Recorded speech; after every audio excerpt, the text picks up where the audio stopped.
What is going on, Fan Nation? Jonathan over here with James Grande. Welcome into the Fantasy Alarm MLB DFS Play with Preview Show. It is Tuesday. We have 12 games on the DraftKings main slate. Grande, you see there right there on the board in front of us all. Tyler Glasnow making his return for the Dodgers.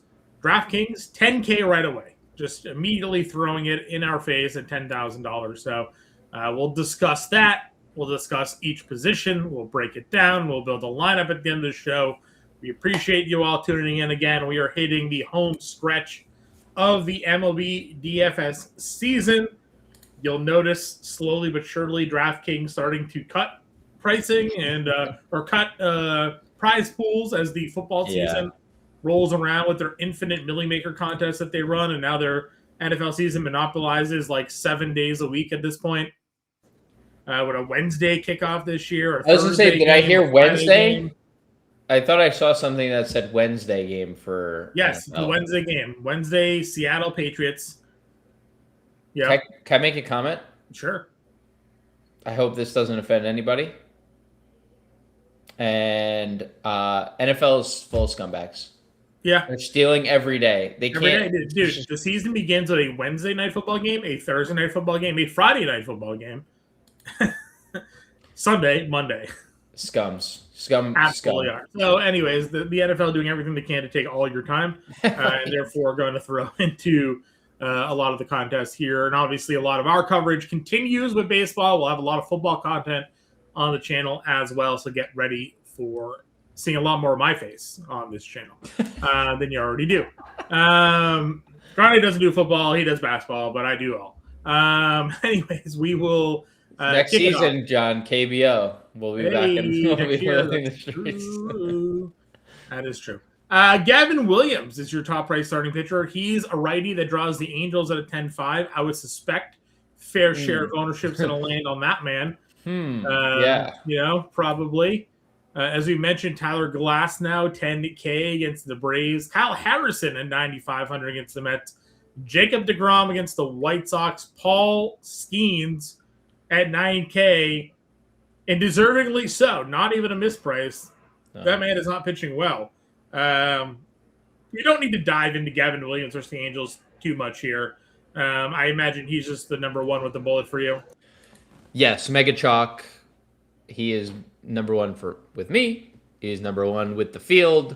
I would, even on a 12-game slate, I would be surprised if when we go live at 5 p.m., that less than 30. I was gonna go 40. Okay. I know that's pretty bold on a 12 gamer, but like, dude, it's what happens. It's the Angels. It's just what happens. Like, also, you know, I hate predicting pitchers returning because I get it wrong every time, and every time a pitcher returns from an injury, they dominate somebody somewhere. So I'm going to go out on a limb and say that Tyler Glasnow is going to be on like an 80 pitch limit around there. He threw 77 in his last start. That hasn't mattered to anybody in the history of limits apparently this year. They just go out and they decimate their opponent for 6 innings. And like Snell comes back, throws a 1-hitter, 11 strikeouts. Max Fried did the same thing. Kyle Harrison, all these guys repeat. There's just repeat offense after repeat offense. I just underestimate, and then they dominate. And the Braves have been bad versus righties, man. Like, we've been throwing a lot of pitchers at the Braves lately. So, with all that being said, I'm not pitching Tyler Glasnow today, but I just wanted to throw the caveat in there that I acknowledge that I've been wrong a lot about the returns. I'm still not going to play a 10K Glasnow return. In the history of pitchers as well, he is like the most fragile. Yeah, he's the Anthony Davis. He's the Michael Jordan of Anthony Davis's of pitchers. Yeah, he's just... I mean, listen, I hope that from this point forward, he has the healthiest career of any player to ever go into existence, because he is a super talented, fun guy to watch the mound. His arm is paper mache. I mean, his back, his arm, his body. It's just his body is just not built for this anymore, unfortunately. Kyle Harrison, though, against the Mets here. Again, we've targeted the Mets quite frequently. After his worst start that we've seen him have all season long, he bounced back with 5 shutout. The 79 pitches, I'm not concerned because they won that game 22-0. That's a part of it. Yeah. He went 90 and the starter got blown up. So I'm not concerned about a pitch count here. They just didn't need him to go anymore. And he was filthy in that start as well. So in 2 of the 3 starts since he's returned, he allowed 3 total hits and struck out 18. You know. I think this tier is pretty easy. Glasnow is hard to pitch because he's returning. Paul Skeens is hard to pitch because he hasn't had any success. He's been pushed back. He's had limitations. You can't throw Paul Skeens. Can't throw him. I think there's an unspoken limit on him now. Yes. I mean, especially with the way that this thing is going, right? And his velo is dropping like significantly start to start. Yeah, velo's hasn't looked good. His pitch count hasn't looked good. They are completely out of it. So I think the flag has been waved. Gavin Williams is your chalk. Yeah. Kyle Harrison will get a bunch of ownership and should at 9,500 because it's the Mets. And then Jacob deGrom. I mean, the White Sox have struck out a bunch lately. Okay, and so deGrom's coming off his best start in some time. 2 of his last 3, we've seen really big time ceiling games out of Jacob deGrom. I would be in on those 3, and I would not be in on the others. I would probably rank them as they are priced, but I would understand deGrom over Harrison if there's like a significant ownership discrepancy. Yeah, that's fair. You got called out for your Walbert love on the live stream on Monday. Walbert is on this slate. He draws the opposite matchup, though, to Gavin Williams, and he's $8,700. How much does that worry you?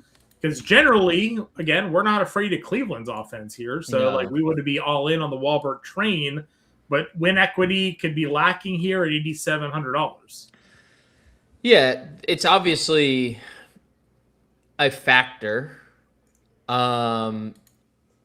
We talked about it on the Monday slate. On a 7-game slate, I don't necessarily care about pitching 2 guys in the same game because it's smaller. You're looking for ways to get different. There's endless ways to get different on a 12-game slate. So I don't think you have to go here. Now, if you're not playing Gavin Williams, I'm perfectly fine playing Walbert Urania. He's been amazing basically from the outset of the season, but he's been specifically good outside of 1 start since the All-Star break.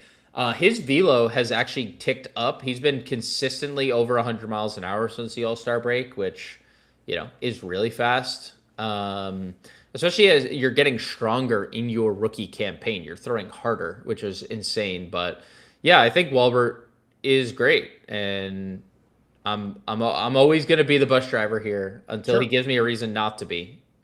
Rest of the tier, Taj Bradley's in Sutter Health against the A's at 85. George Kirby draws Philadelphia at 83. Michael King gets Pittsburgh at 8K. Anybody else there for you? Obviously, Taj, we know, has a ceiling, but is in a tough ballpark. We've seen the inconsistencies with George Kirby this year. He is better at home, like the majority of the Mariners starters. I don't know if that changes anything for you. And then Michael King gets a Pittsburgh team that also does strike out a fair bit. Yeah, I mean, I think Taj Bradley is interesting. We're more in on the A's offense on Monday, but that's because Debbie Matthews and Taj Bradley are not the same. Those 2 pitchers are far, far, far apart. Taj Bradley has a serious ceiling. I mean, he's had 10 or more strikeouts in a game 4 times this year. That just shows you what the ceiling of this pitcher can be. So yes, I think Taj Bradley at 85 looks great. Obviously, just the scary part about Taj Bradley is the fly balls are typically have been elevated, and that's a little bit of a concern. But I like Taj. George Kirby at 8,300 just has given me, I've said this all year, but in the 8K range or 9K range, he's given me no reason to play him. No strikeouts. There's just no strikeouts. Hasn't struck out more than 3 batters since July 20th. I'll pass. That's his first start's the second half. Michael King has been pitching better, but it's like more on the good, in real life pitching side, and again, another guy who's just not missing a lot of bats. I mean, he's had 2 games this year of more than 7 strikeouts, which at 8K, like you want to have a little bit of upside. There just hasn't been that. So I am kind of indifferent. The spot against Pittsburgh has gotten better. Pittsburgh, I know earlier in the year was really good against righties. They are just kind of collapsing in general. They are just a bad team as a whole. So I think Bradley stands out above the 3, but I'd rank Bradley, King, Kirby. Clay Holmes, Brandon Pfaadt, Zach Thornton, Will Warren, Bryce Elder, and Gage Jump, your 7K tier. Brandon Pfaadt finally got it taken to him in his last start, like you've been kind of calling for here for a little bit. Yeah, and of course he has 8 strikeouts. So like he somehow like manages to squeak it out, which I will say is annoying. But yeah, I mean, Clay Holmes has been a good pitcher, not really clicking this in fantasy. Since he's gone to the Cubs, he has 5 strikeouts in 3 starts. It just can't do that. Absolutely cannot play Brandon Pfaadt against the Cubs. That's malpractice. Not what we're looking for there. Not what we're looking for. Thornton, this is like the better split to, target Milwaukee, but targeting Milwaukee in general is typically not fun. And the home runs for Thornton are trending up now. Home run in 4 of his last 5 starts after only allowing 1 in his first 3 or 4. Yeah. So again, another guy that, like we said, like not pitching as good as he's pitching. So no, the baseball card looks better than the underlying metrics tell you. You can't really go to Warren here. He's just not pitching well enough. I know the Astros have been an abomination of a team lately, so much so that they just fired their GM and they're in first place. Not that that's saying much. They're under 500, but they are in first place. GM. I saw another report that they told the coach he ain't coming back either. That they've apparently debunked it since. Okay. They have come out and been like, not true. Okay. We'll see. Obviously, we don't know if that's what's true and what's not, but they did come out. They are also an under 500 team. Yes, correct. I think I might have sent this to you, but if not, I sent it to somebody. There were 4 teams in the American League above a 500 record, and 3 of them are in the AL East. 3. I heard. Yeah. Do you think that there's a case to be made that like 5 of the 6 best American League teams are in the American League East? Like if the Blue Jays or Orioles were in the NL West, if they were in the AL West, are they winning the AL West? Probably, because they're not having to face the 3 other teams that are above 500 in the American League 8 times, like whatever it is. The Orioles, dude. The Orioles and I think those teams might be winning the AL West. Yeah. So yeah, that was definitely a little interesting. Definitely a little interesting. Can't do Warren. Obviously can't play Elder. Even though we have Gage Jump at home, so we're not going to do that. So. Or are we? Yeah, I want to play Gage Jump because he's really good, but he got lit in the war in KC. Remember, they pushed him a start and then made him pitch in the afternoon. And then made him pitch in Kansas City, and they did. Well, that might as well be a hitter's haven there. So yeah, it's a death sentence. I don't know why they did such a stupid thing. Did not do that. You have Brady Singer outside of his home ballpark in a friendly pitching confines. Yes. Thoughts? Interest? Yeah, I mean, the Giants are very bad, and we talked about it on Monday. They lost Bryce Eldridge as well. Bryce Eldridge is unavailable for the entire series. Sorry for Bryce Eldridge's loss. I believe there was a family member that has passed, and he is no longer playing this series. So it makes things significantly easier. Park upgrade, lineup upgrade. This is a guy who, for a time, had been pitching extremely well. Obviously, hit the skids a little bit, but 6,800 going into this ballpark, I definitely have interest. Yeah. Listen, the innings in pitch count are huge. So if we can just Yes. not give up 3 runs a start, against Sure. this offense, you're probably doing pretty well there. Yeah. Aaron Nola is down under 7K. This is kind of an interesting spot here because Nola's pitched well. Dude, he's pitched really well. And he's pitched really he's well. facing a really, outside of Randy Arozarena, bad offense right now. So yeah, Randy's cooking. But outside of Randy, this is the best Aaron Nola we've seen all year. Yes, for 2 years, maybe. Yeah. Three. When's the last time we've seen this good of a version of Aaron Nola? He's generating a ton of whiffs in a big pitcher's park, in a big pitcher's park against a bad team. Now Seattle is better against righties, but they aren't really good against anybody. So yeah, I here's the difference. We talk Singer. Singer has a lot of good things on his side. Singer has not missed bats like Aaron Nola has missed bats. Aaron Nola has 8 strikeouts or more in 3 straight starts. So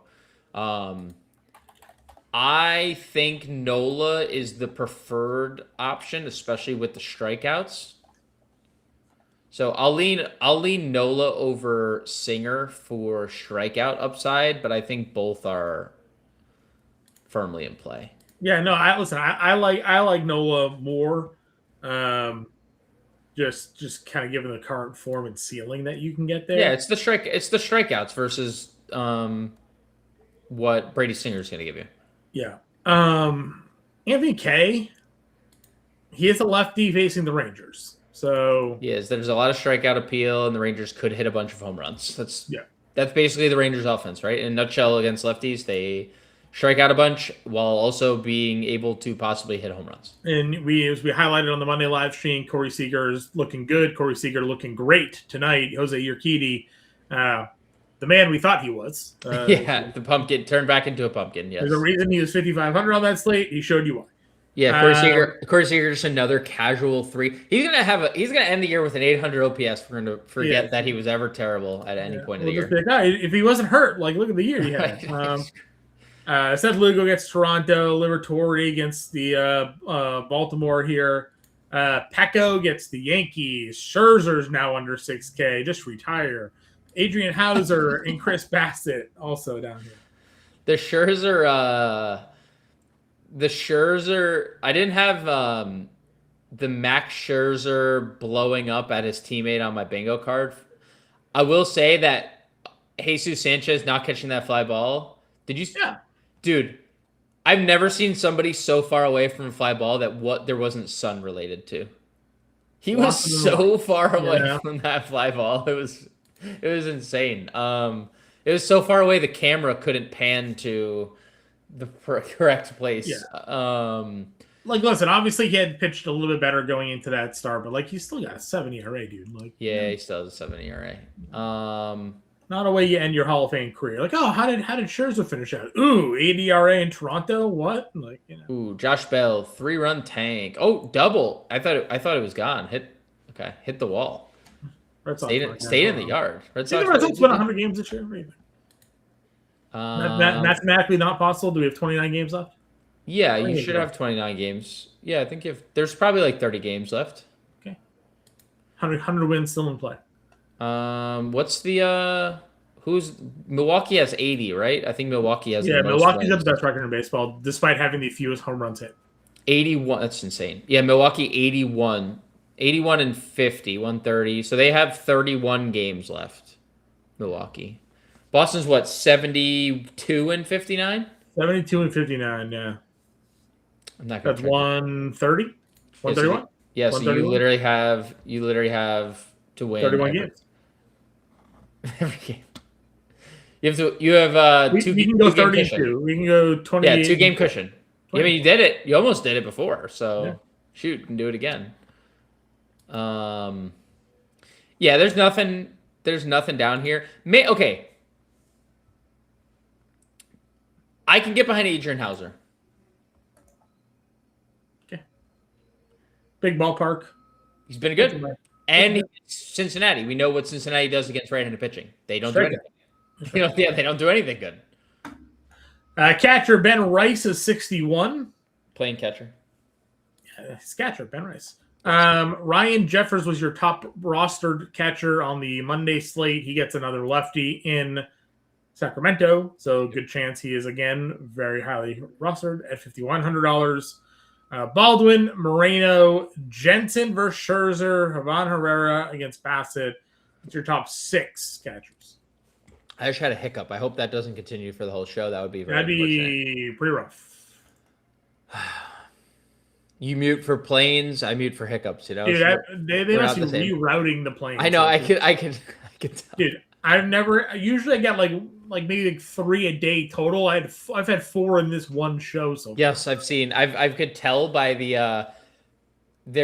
I'm not trying to call you out here. Now everyone knows your method here, but I could tell. But obviously, we have a mute. But I could see the look. You're kind of giving it a look like, all right, come on, you're going 1,000 miles an hour. Please go faster, type of thing. I could see. I could see the look that you're giving the plane. Yeah, I mean, Ben Rice looks great in his ballpark. Ryan Jeffers looks great. Ryan Jeffers will have all the ownership, as you just alluded to. Baldwin's slumping. They moved him down to the 5 hole, and I don't think we need to test Tyler Glasnow and co. I would rather play Gabe Moreno. I would rather play Carter Jensen. Jensen looks fantastic. I think if I'm not playing Jeffers and Rice, I'd probably go to Jensen. And William Contreras looks good against Thornton. William Contreras has been very good of late, so that's something that I would definitely entertain as well. The Josh Bell double, by the way, hit the top of the wall and bounced back in. So why I thought it was gone was because it was gone another quarter of an inch. Okay, the angle of the ball ricocheted back into the field of play. It's super unfortunate for Josh Bell. It is. All right, mid-tier, anybody stand out to you? You said Contreras already. Yeah, I like Contreras. Anybody in the 3K range? 3K range. If Caratini's in the lineup, Elgary still has an 800 OPS, untouchable at the trade deadline, by the way. So 3,800 for Gary Sanchez. You could definitely play Sal Perez. Sal Perez is cooking with a little bit of gas, Obviously, we'll never ever see another stolen base come from Sal Perez again. That was probably 6 years, right? That was probably the last one of his career as well. But he has been good in general. A lot of runs driven in, a lot of runs scored. I would definitely have some Sal Perez interest at 34 against Scherzer. Flores is okay. Whatever, Cubs catcher, of course, against Fott. And then shout out Jimmy Crooks, $2,600 gets Chris Bassett. 23. O'Hoppe, yeah, he's back. That's a good shout. I forgot Logan O'Hoppe was back. It's a quality shout. Yeah. Did you see his comments? I did. I hate baseball. I've hated baseball for a lot of years now. Nothing was good whether I was on the field in LA or off the field in LA. That's kind of sad. And by kind of sad, I mean that's very sad. Also, I'm a little partial to Logan O'Hoppe, big time Yankee fan growing up. Sure. He looked good as his rookie year. He caught a home run ball in Yankee Stadium as a fan, and he threw it back and he hit second base. People were impressed, and now come to find out, no wonder that person had a good arm in high school. It was former or future draft pick Logan O'Hoppe. We'll talk Ohtani at outfield. Schwarber 63, Rice mentioned that. Nothing is stopping Pete Alonso. He's $5,700. No. Only the umpires in New York who can't understand that he hit a home run, not a foul ball. I 100% thought that ball was fair. Yeah, look fair to me. New York says otherwise. Murakami, Freddie Freeman against Elder, Matt Olson. I guess we'll see if Cag's in the lineup or not. Ankle's still barking at him. Stewart, Burleson, Garcia, and Lewis, your 5K range. Monster pricing at first base here. Yeah, there's endless options here. I really do think Alonso is the first name that jumps out with how good he has been, and by good, I'm selling him short. How great he has been this season, like he's been every season of his career. Pete Alonso is great. He is hitting 270 though. This is a new wrinkle. He's just great. We're raking. Well, he did this last year too, right? Wasn't it? Like we're just like, oh, like Pete Alonso's hitting like for average too. Like yeah, he's so good. I mean, what an awful. We don't need to. The Mets made a lot of mistakes. Yeah, they made a lot of mistakes. Alonso looks fantastic. Freeman looks great, even though there's been a little reverse splitsy. If Cags plays, the Royals look as good as anyone. They're also on a W8 here. Royals have won 8 games in a row, and because we've talked about it, they've been largely healthy. It's been a very healthy campaign for them. Lost Michael Garcia almost as instantly as they got him back, but yes, almost immediately. He, whatever. What helps win baseball games? Healthy Bobby Witt Jr. He's healthy, very healthy, because he had a back and a knee, and he was trying to play, and it was like, hey, dude, don't do that anymore. Like, let's just. So Pete, Freddie, Cags. I don't hate Olsen against Glasnow returning. You can always play him. Alec Burleson is probably the guy that might get lost in the shuffle here, even though Alec Burleson has 96 RBI this season. Alec Burleson has just... Who do you think... other than JJ Weatherholt's family, there's nobody in the world happier to see JJ Weatherholt make that opening day roster than Alec Burleson. JJ Weatherholt has almost 90 runs scored, and Alec Burleson has 96 RBI. You think that's a coincidence? I don't. Burleson looks great, even though he's 5,200. It's not a price we're accustomed to seeing him at. I love it. And then, of course, you could play Garcia. Of course, you could play Lewis. It's a loaded 5K tier. I mean, that's what it is. It's such a big slate. So. You go down under 5K. You have Bell, who I mentioned just missed the 3-run home run, hit the very top of the wall. Your boy, Vinny Pasquantino, continues to stay hot and, again, gets this Scherzer matchup at 44. We're all in on Cubbies against Brandon Pfaadt because he sucks. Michael Bush, $4,300.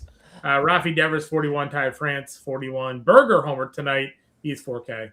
Please let us know how you feel about Brandon Pfaadt, John. I don't think we quite got it. So anytime you wanna let us know. I mean, Bell again. You can only play one of Royce Lewis or Josh Bell. We saw Josh Bell get more ownership. We saw Josh Bell in his first turn around the lineup have more success than Royce Lewis. Whoever's lower owned, I'll probably just play. Vinny P has been awesome at $4,400. He looks all the way back. Michael Bush at $4,300 looks great, as you mentioned. I would play first base, third base eligible because that's where he's played all year. Rafael Devers against Brady Singer. Like, he does still exist. No Bryce Eldridge, no problem against Chase Burns. The Giants have started double, single, 1-0 in the first 9 pitches that Chase Burns has thrown, including Rafael Devers. I'm not saying I'm getting a little nervous about my 180-plus strikeout bet, but I mean, like, pitch count. If the velo's down again, what did we have? 97? Oh no. 96? Oh no. I need 11 more strikeouts. I mean, 98. I need 21. I need 21 more strikeouts. Sorry. I mean, he just hit 98 in that last pitch that Jung-Hoo Lee hit. Another 2-run double for the Giants. Actually, I don't know if the second run scored, but 96.3 miles an hour on a first pitch fastball for Chase Burns. Yeah. So again, 21 more strikeouts away. It felt like a shoo-in for a while, but now he might only have like 3 or 4 starts left max. Like, well, the velo. I mean, doubled. Jung-Hoo Lee got thrown out, so 2-0. We'll monitor how the velo. But it was back up the last two starts, and now we're teetering. So I'm excited to see the data. Well, not excited because if it's down, I'm not excited. But we'll see the data tomorrow. Yeah, I'd play Berger and Devers down here at the 4K range as well. Okay, under 4K. We know McNeil will be popular with the dual eligibility. Akamoto versus split Seth Lugo. Andrew Vaughn gets the lefty and Thornton at 36. Yeah, they've been hitting them like I think third, maybe fourth against lefties. So sure. Horowitz is 37. Kobe Mayo gets Luatorial just power. Yes, I love playing Orioles against lefties because they just have infinite. They have infinite power glitches everywhere. Tyler O'Neill's back in our lives a little bit in the spot, right? Like, CES, dude, they have all these big, strong, powerful humans hitting left-handed pitching. Yeah. All right, let's go to second base here. What? How far did that Kobe Mayo home run go? 70, right? In Tampa? Yeah, it was crazy. 470. Yeah. Cody Clemens is 54. Sal Stewart again with second base eligibility. Bryce Terang, Brennan Lau. I mean, they're all good plays. Nothing jumps out to me specifically, but yeah. So I mean, Clemens has a 200 ISO against left-handed pitching, so that would probably be the direction I'd go of those top four. But I largely agree, especially when you have Weatherholt and you have Chisholm in the next tier, and I know Weatherholt is just routinely on base scoring runs again.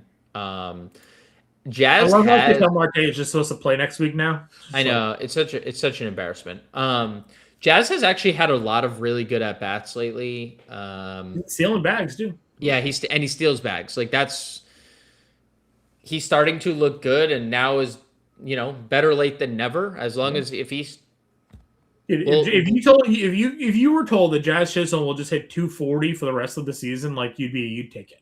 Yeah, because he's gonna end up with 50 steals at that point. Yeah, and also there's gonna be some power in there. Yes, and power. Yeah, listen, Jazz was a 240 hitter last year. He was an 800 OPS player. That's all you need out of him. But obviously that's lost. But he does get Pecco, who isn't overpowering and has had good at bats. Is at Yankee Stadium again. There's a lot going for Jazz. I think I would, other than Clemens, largely ignore that top tier and play Weatherholt and Chisholm. And then I don't think there's anything else I'd really want to play in the 4K range. Maybe Altuve against Warren.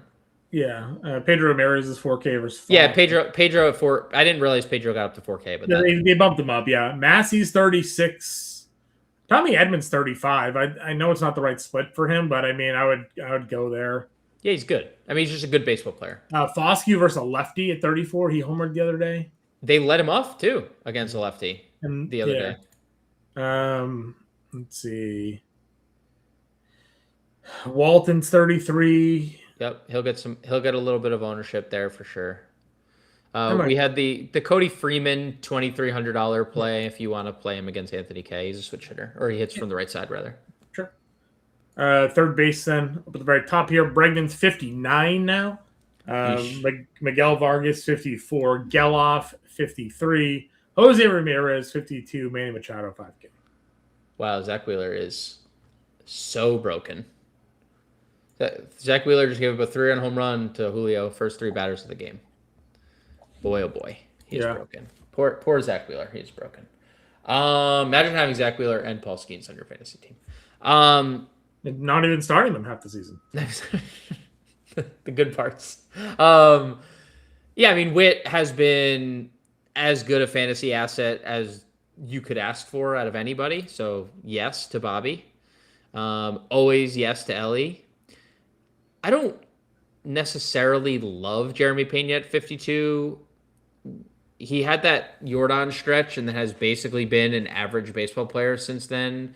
But it is Will Warren, and Will Warren is very, very, very inconsistent. So I definitely have some Pena interest, just not nearly to the same level as Witt or Ellie De La Cruz. And then Matthew Liberatore has been bad against lefties all year. I would absolutely play Gunnar in a stack. I know he has also not been good, but if I'm stacking Orioles, Gunnar would make the cut. I agree with you. Let's see. Any other options in this mid range for us? I would play Seager. He's just on one of those like super hero stretches. Again, 3 hits tonight. Night's not even over. That's probably it. Mookie, maybe because it's righty. You could do Mookie Betts at 4,000, but he's definitely come back to earth after like that one stretch where we were like, oh, Mookie back, and then he's just kind of been. I think we're just settling into what Mookie Betts is going to be for moving forward. Yeah, Cooper Pratt at 36 for Thornton. Price obviously coming up, but we do like Cooper Pratt. We do. We probably like Kalen Culpepper a little bit more here. Just at 3,500, the ballpark, yeah. But we do like Cooper Pratt. I mean, there's probably a more talented pitcher than Thornton, for sure. I just think the ballpark we've seen as good as Gauge Jump can be. We've seen what Gauge Jump looks like in this ballpark. It's really bad. No slight at Gauge Jump at all. We like Gauge Jump, but it's the ballpark. Lombard continues to be really good too. Like any of those 3 rookies. And honestly, Gano is going to get the short end of the stick here, but there's four rookies here that all are playing well and are playable. So I don't think you need to even punt anything below that either. I agree. All right, well, we'll go to the outfield then. Pico Armstrong is $6,900. Jordan Alvarez, $67. Shohei Ohtani is $65.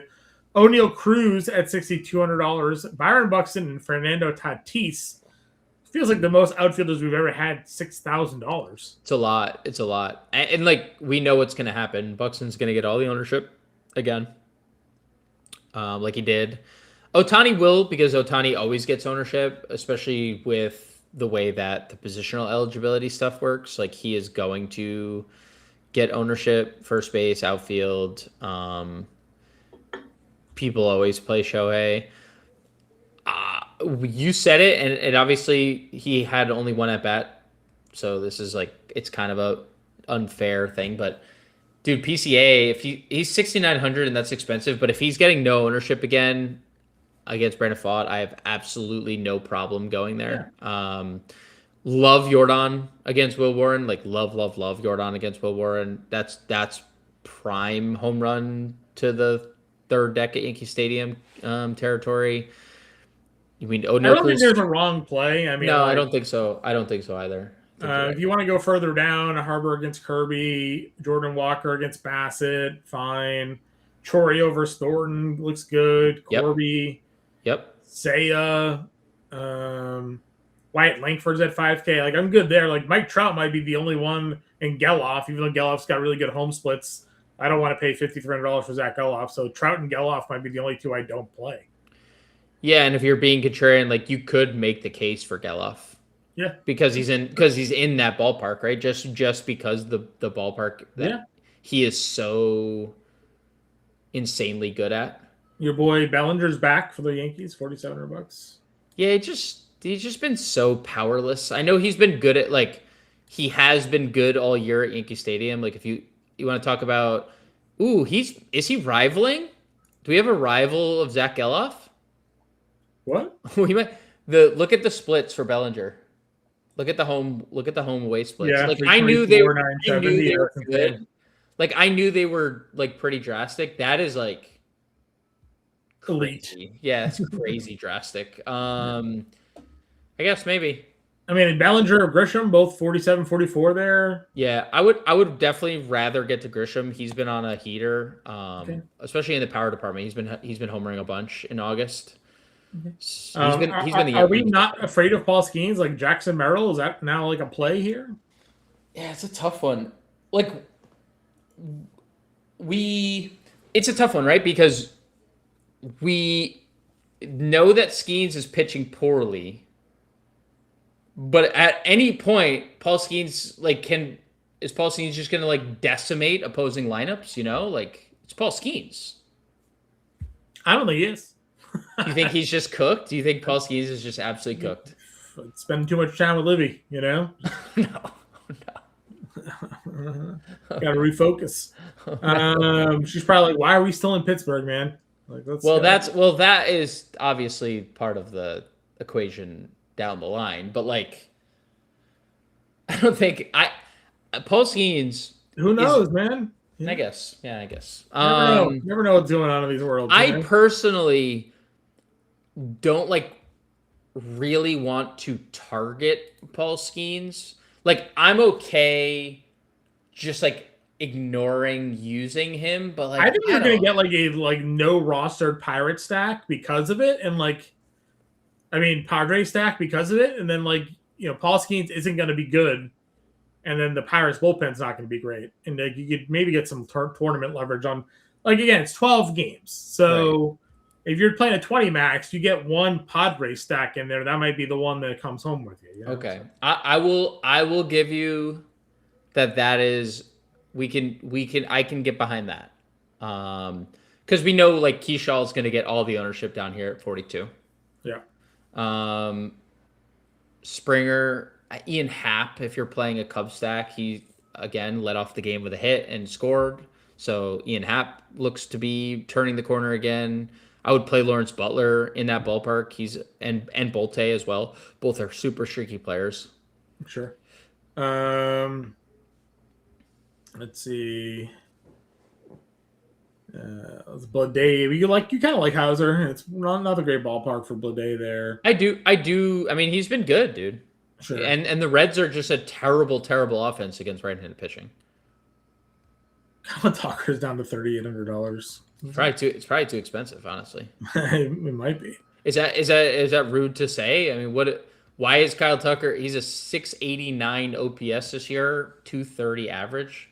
Does he even belong in 38? I don't know. I'm gonna have to see where this PCA fly ball just went to, because it's middle dead center field. Let's see. 388, 90. Was it the first at bat? Looked further on the beta there. Oh, so. It was the fly. Oh, the bases loaded. I didn't realize he was one up with the bases loaded. Yeah, he was one up with bases loaded. And the ball was just traveling to dead center, and they were on the warning track. But it's only 98 miles an hour, so nothing there. A Magnum's 36. Let's see. Cal Raleigh just took Zach Wheeler deep as well. Oof. 5 Ernies in the first for Zach Wheeler. Yikes. Canzone, if Nola doesn't keep pitching well, Canzone looks good at 34. Yes, that is true.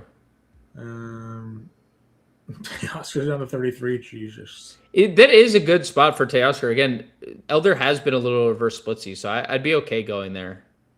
Kreidler, if he's in the lineup again, 3,300. Should be, right? Isn't it? Yeah. Lewis Robert. Oh, never mind. It's Kyle Harrison. Robert. It is. We thought the same thing. It's a ceiling. You're just chasing the ceiling for Lewis Robert. He's been good. He has been good. You're chasing Kyle Harrison, so you can't get.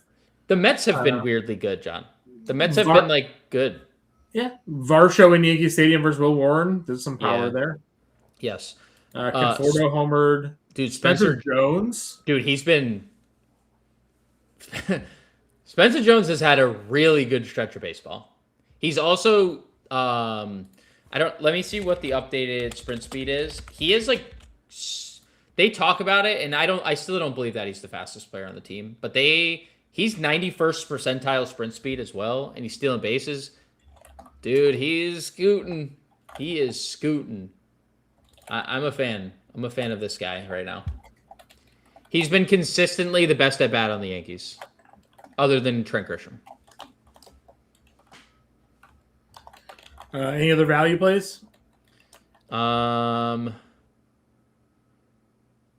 O'Neill, 3K. Yeah, we talked it right earlier in the show. We said that. Good versus lefties. Drew Gilbert will lead off for the Giants against Singer. Sure. Jesus Sanchez. Shout out to our boy Warren. Tristan Peters homered in his first at bat today. He did. 2026 All-Star. You can never take that away from him. I guess we have to pay respects. Nathan Lukes will hit second. Where's Bateman?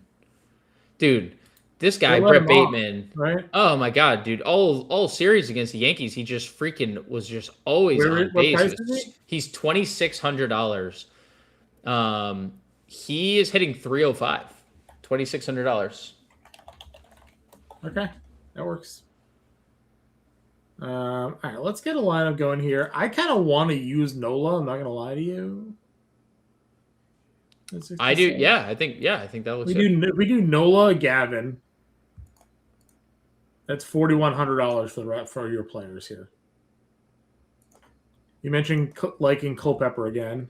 Yes, the Twins are going to be, the Twins are going to get ownership as they should, but they're going to get ownership. And then what's our other? Did you want to do Bateman? $2,600 just as an outfield punt play, and now you're basically $4,500 for the rest of your positions here. So. Well, what I was going to ask you is, do we want to do that, or do we feel interested in some cheap Orioles? Because you could play O'Neill, Mayo, and even maybe get to Pete at first and do like 3-man Orioles against Liberatore. I don't know if that's something that we want to do, but it's. I mean, I definitely like the idea of getting to Pete Alonso. Yeah, agreed. I think that's a fair take. I think you raised some good points. Can you play Mayo and Alonso? Can you play him at third? Yeah, you can play Mayo at third. Okay, I feel like that's too much Baltimore, but okay. That's just solely just playing power upside. Let's 2-man a Mayo Alonso, and we'll do Bateman. Okay.